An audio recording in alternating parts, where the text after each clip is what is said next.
Goodness, here we are again, Meredith Grundy. Can you stand it? I can't stand. I think you're frozen too, which is so beautiful. No, is It is. It's Roman up. that true? No, you aren't now. Really? You are good. You're good now. It's so good. Wow. But I love it. Okay. Okay, that may be because I went to another screen to pull up our dear beloved guest bio, so I may not be able to do that on my phone. I may not be able to read that Okay, well, I can do information. it for you because this is what we're here for, right? Like we figure stuff out, and sometimes you have to figure Yeah, it out in the moment. And I say that all the time. And right. we both met because we have this love of improv. Love improv. Yes, look, We and our love guest is like improv. snapping Yes, away. Yes, ma'am. And we we have love Ashley Fluellen improv. with us in the room. And the crowd goes I'm very crazy. excited. I got to meet Ashley because remind me who put us in touch again. Evangeline. Oh, Evangeline put us in Yes. touch again. That's right. And so I've had the honor of mentoring Ashley, and she's also gotten to work with Sumana and speak in her and their audio room. And so anyway, there's lots and lots of really cool things that are happening. And now Ashley gets to be here with us. I do. I'm so excited. Mm, So Joseph, before we get this party started, can we just do a one-word intention for our 30 minutes with each other? great. Ashley, I'm going to pass the baton to you. So the question is, Meredith just proposed it, is what is a one-word intention that you would love to create over the next 30 minutes, either for yourself or for our viewers and listeners? Presence. Presence. Meredith, same. Well, that's a good one, Ashley. It's a really good one. I am going to say delight.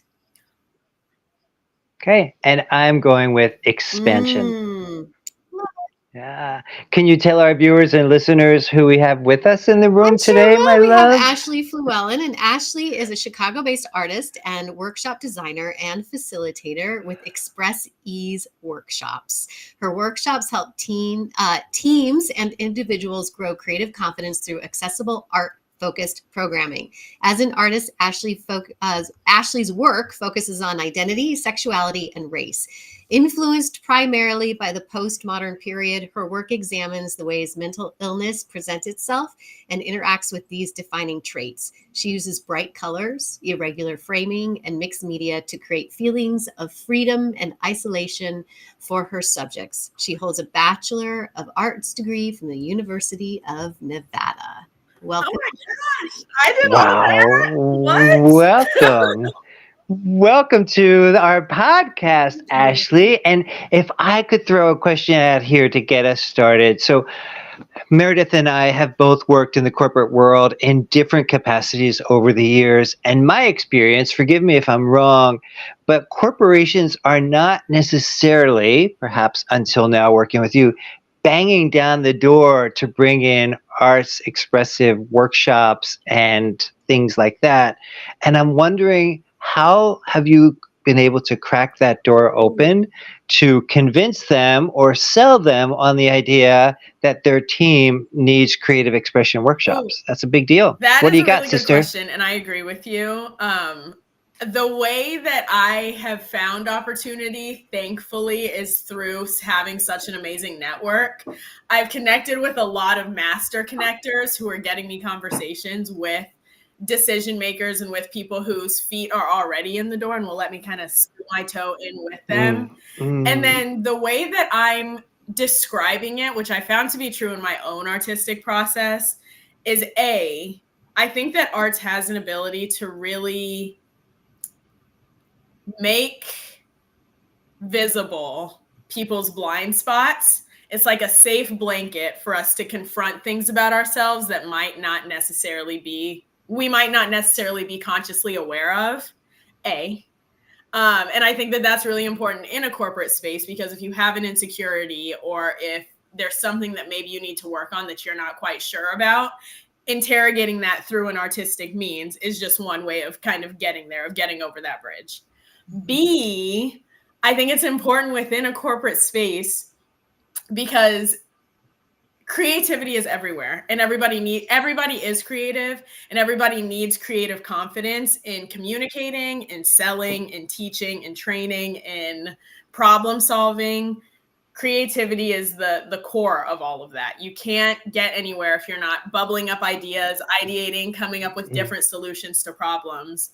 And corporate spaces are such a convergent thinking machine, and opening oneself up to divergent thinking, maybe not necessarily looking for the right answer, but looking for an answer on the way there will get us closer to the right answer. That's a good question. Wow. That's a beautiful answer. Meredith, What you did know you what hear? I heard?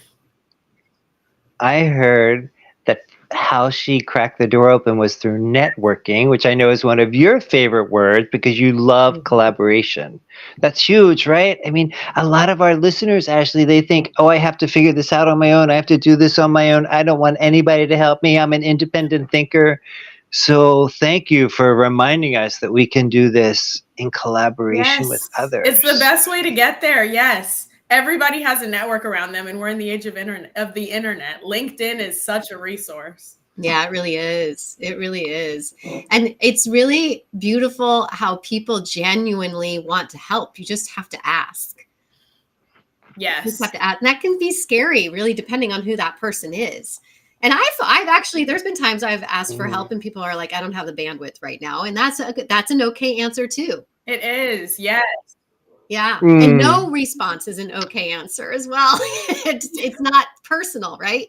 It's like when I was teaching a business for acting class in the MFA program in Boulder, and at Naropa University. And one assignment that I would give my students is go ask one person, the scariest person you can think of. Just go ask them a question.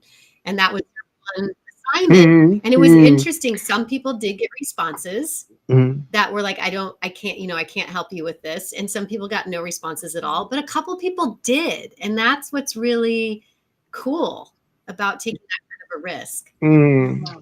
Yeah. So I would like to say two things, a segue from that, Meredith. One is I would like to rebrand our podcast starting today called Are You Waiting for Permission to Ask?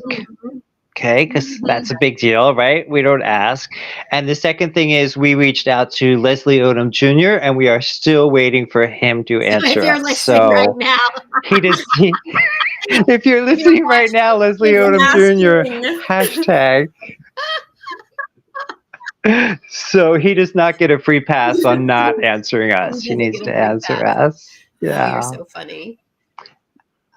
Ashley, who do you love to work with? I know that you are especially interested in diversity and feminism and color, people of color, but who would you love? Like if you could imagine closing your eyes and you're heading towards the office building or the corporation and you're getting ready to open the door, who would you love to see on the other side of that door? And you're like, oh, I can't wait to share my skills and my tools and my workshop with these people. Let me close my eyes. Let me really think about this. Meredith, same question to you. I know, and I would love, and I know it's going to happen. I'm going to host a workshop with Google, and I would love to work with Google. I know it's going to happen. Okay. Meredith, same question to you. I know you teach a lot. Well, wait, you have to answer the question too then, Joseph. Yeah. Okay. I will. I already got it. I have to be completely honest with you. I feel pretty satisfied. I don't really. What a great answer. I feel pretty satisfied. I feel like my doors have been opening, and to me, it's more about keeping the energy moving and grooving forward. Yeah. How about you, Joseph? I'm going to say blanketly high schoolers. Because I think that time of adolescence is so rich in angst and doubt and waiting for permission and uncertainty. And I just want to get in there and say, like, it's okay. Just breathe. You're going to be okay. High Don't schoolers forget. Yeah. need that. Do some personal growth work. I've worked a lot with high schoolers, and Same. yes, a lot of stuff moving. Yeah. A lot of things are moving. And for me, it was art, specifically theater arts, back in the days when they would call it theater arts. That's what I discovered in high school, and that's what saved my life. It was art. It was creativity. Yep. So I would like to get back to that. 100%. So Ashley, what are you excited about now? Ooh, I'm really excited for the new year. I love the new year. I get knee deep into writing out my resolutions. I always have a fitness resolution. I know that it's gonna like go out the window in February. My mom and I visited her for Thanksgiving, and we also scheduled on our calendar a time for us to drink wine and make vision boards for the new year. I love that. I'm really excited to do that with her, and she's been inviting like some of her friends, and so I'm going to invite some of my friends. We're going to have an online vision boarding and wine party. I think I'm excited for like the slowing down of the end of this year and then the picking up as we move into 2024. I love that. I love that you're gonna do a little vision boarding with your mom and some of her friends with a glass of wine in hand. That's really lovely. And I love how you're like, I'm gonna challenge you on something, Ashley, here since I'm mentoring you. Here we go. Well, what is it that we can do? And this is a question for all three of us, actually. I'm not going to just put you on the spot, Ashley, but this is a common thing with New Year's resolutions, right? Is that I'm going to start something and it's going to go out the door by February. And you said that about fitness goals in particular. So what is it you feel? And I want to hear from both of you, and I'll answer it as well. But what do you think we can do to stay committed throughout the entire year? And at the same time, give ourselves grace. You might have answered your own question. I think, yeah, committing to something for a long time requires giving yourself grace. Because I feel like, at least with me and my goals, I tend to have an expectation. And if that expectation isn't met, the goal has failed. You know what I mean? Mm-hmm. And then I'm like, well, I didn't complete the goal, so I might as well just like move on to the next thing. Yeah. But moving with grace, maybe it didn't look exactly how I wanted it to. Maybe it requires a little bit of pivoting. Maybe this could be more malleable than I'm letting it be, is a way to commit. Beautiful. Joseph. Oh. You already know my answer because we've talked about this multiple times on this podcast. I'm that weird guy in the room that keeps my New Year's resolutions. I love making them and I love keeping them. They're often always related to personal growth kind of stuff. And I take it the same way that I take my recovery, just one day at a time. And I often will track it. Like I have a tracking system that I fill in and complete the circle every day that I do that thing, whatever that thing is. And I keep my New Year's resolutions. And one of the things that I've done around that is I drop the story, right? Change your story, change your life. So I drop the story that I'm not good at keeping New Year's resolutions, and bam, I am good at keeping those New Year's resolutions. And I happen to know that someone in the room has a birthday on New Year's Eve every year. So I'm curious about how New Year's resolutions show up in connection or combination with a New Year's Eve birthday. Well, it's interesting because I don't do a New Year's resolution. I love the time of year. I love the rebirth of a new year. I feel that energy. It definitely catapults me forward. But I tend to pick one word, and that's the word I lead with throughout the entire year, and I will write it down. And so this last year, it's been curiosity. Oh, I love.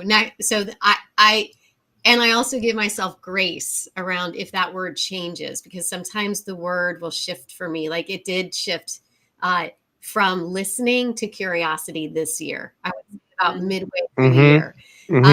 So I was like, it wasn't resonating with me in the same way. So it'll be interesting to see what word I intentionally find for next year. And I usually do this exercise with my husband and my daughter. We've done it 3 years in a row now. So I consider it now a new tradition where we go through this whole review of our past year. We read the thing that we wrote the previous year, and then we set a bunch of goals, and then we can't look at it until the end of the year again to see if we've manifested them. Which is really cool. Oh, that's fun. That's a lot of fun.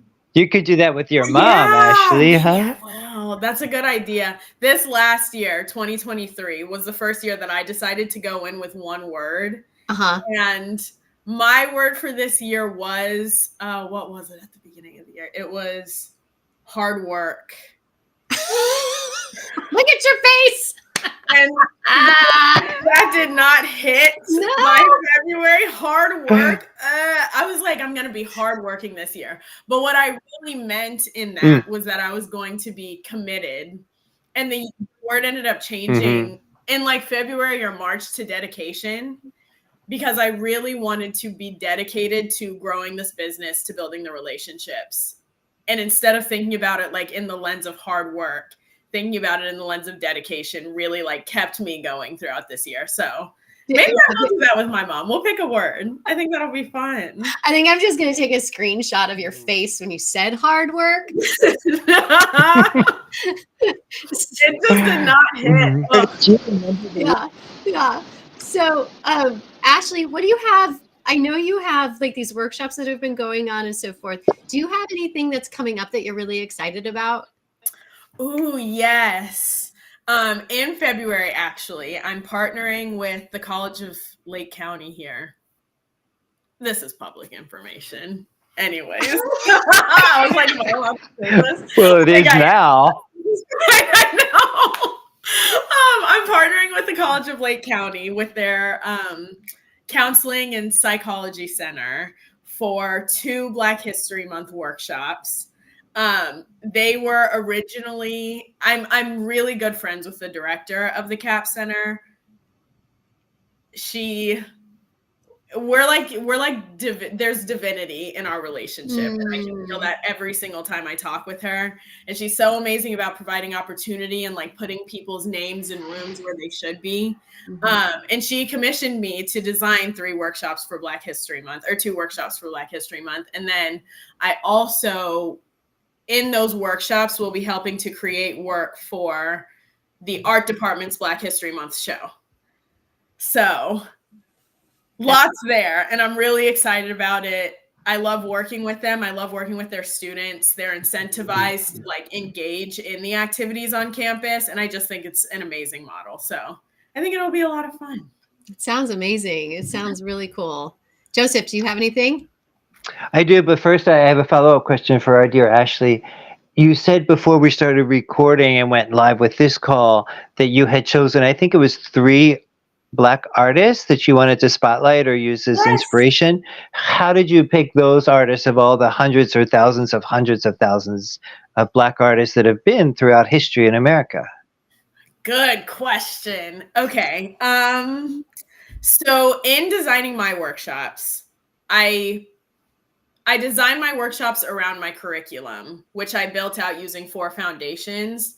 These 4 are abstraction, collaboration, incubation, and reclamation. And so I wanted 3 artists that I could kind of shoehorn in with those foundations. The 3 that I chose Basquiat, and he is my collaboration workshop. I chose Alma Woodsy Thomas, and she is my incubation workshop. And her work is using a single brushstroke to create a representational image. So it's just a bunch of tiny singular brushstrokes, and really getting into the process of putting down one mark at a time in order to build something huge and amazing. And then my third one, his name is escaping me. I forgot, but he is my abstraction workshop. And his work is around the shapes that can be made of other shapes. So in our workshop, we're going to be using our bodies and tracing huge images of our bodies down and letting them overlap. And then based off of those patterns, adding more paint and adding more pattern and imagery on top of that until we end up with a really beautiful, like, abstract. Oh. Yeah. Meredith, can we go? Do you want to do a road trip with me? Can we go? Please. Oh my gosh. Y'all are welcome. Please come. I want to Thank go. you. Oh, that sounds So you asked me what's coming up for me in the new year, and I think there's like 4 things that are percolating. One is I have a book coming out the first week in January that I'm super passionate about called Tell Me Your Name Again, a field guide to remembering people's names.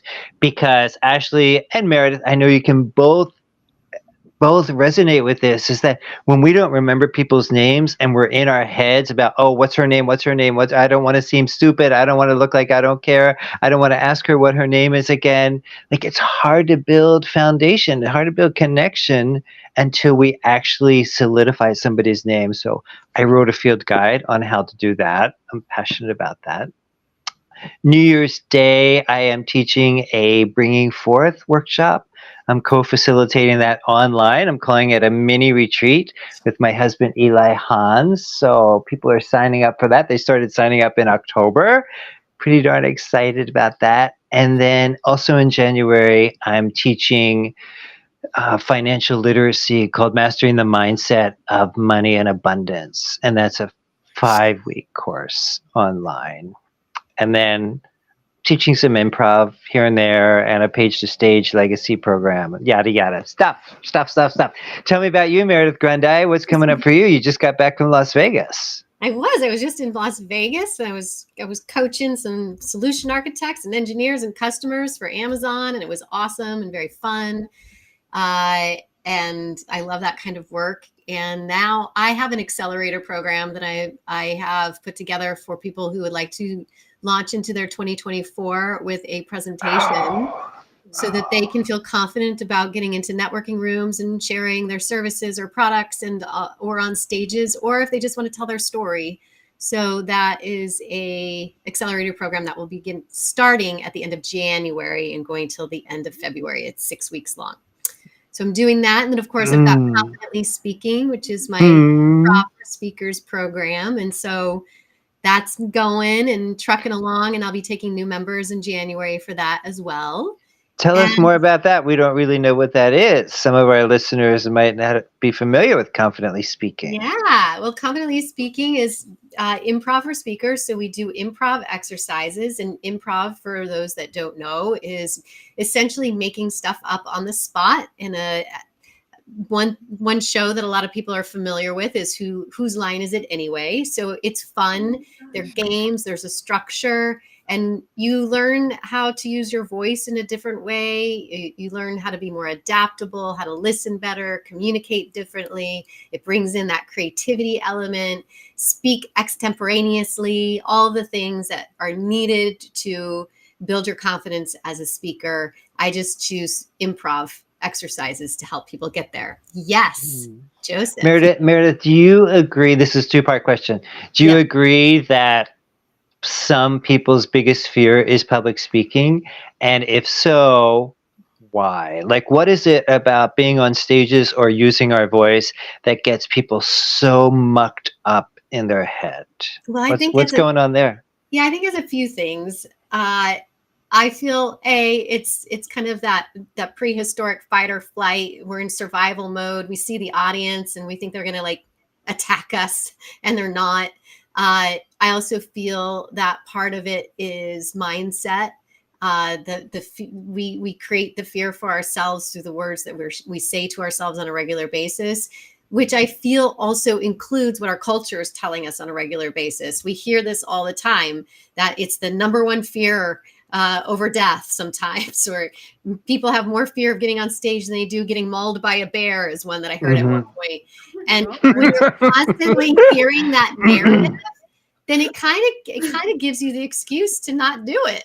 You know what I mean? So I feel like it's a combination of all of these things. And the sad part of that is story and the ability to be able to share story in this oral tradition is what I feel truly brings us together as human beings. And I feel truly that through stories, we'll be able to create a better place and a better planet. So I feel my mission in life, I don't care if it's technical and it's for your job, or if it's that you want to get on a TED stage or just tell a story at a Moth event.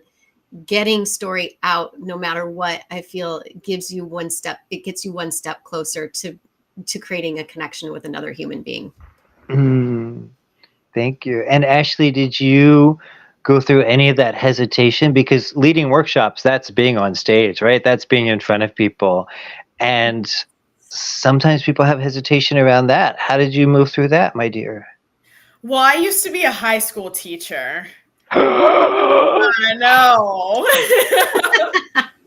And so I'm also, for my astrology people out there, I'm a Leo moon. So I love people to look at me. I love being